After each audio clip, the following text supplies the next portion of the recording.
Pero still, mura pa rin ang suma total ng pag-construct nila ng classroom versus sa inyo, napakamahal at napakatagal. Yun ang problema dito ngayon. Matagal bago mabuo, mahal pa ang konstruksyon.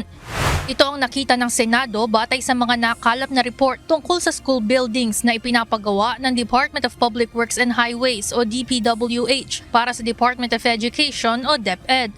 Sa ipinakitang ulat ng isang stakeholder, malaki na ang 3.1 million pesos na budget para sa isang classroom at kaya pantapusin sa loob ng isang taon. Habang pagdating naman sa DPWH, base cost pa lamang ang 3.5 million pesos na pondo kada isang kwarto at inaabot pa ng 3 taon bago matapos ang konstruksyon.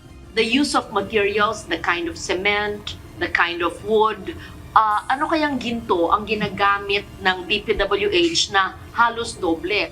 Paliwanag ng DPWH, iba ang kanilang design parameters at mayroon ding mga karagdagang bayarin kaya kailangan ng mas malaking budget. Pero maraming factors kasi dahil yung isa yung sa foundation din binanggit ni Senator Gatchalian kanina. Pag malambot yung foundation, saka sir meron tayong indirect cost na yung mga overhead which is talagang kasama naman sa program.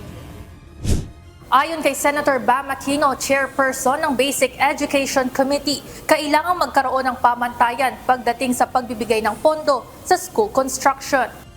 When we put together the fund, ang na-imagine natin, there will be a council headed by DepEd that will award basically, no, the price and the specs to LGUs and NGOs that want to participate in school building. Dapat standardized siya. May standard price, may mga additional, kunyari dun sa foundation o dun sa layo ng lugar.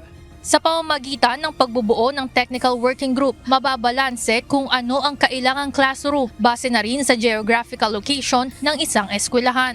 Ma-compare talaga natin yan and we look for the best specs that we can provide, no, that can be one of the output of this of the hearings para in the end we can say kaya to ng 1.5 million, kaya to ng 2 million.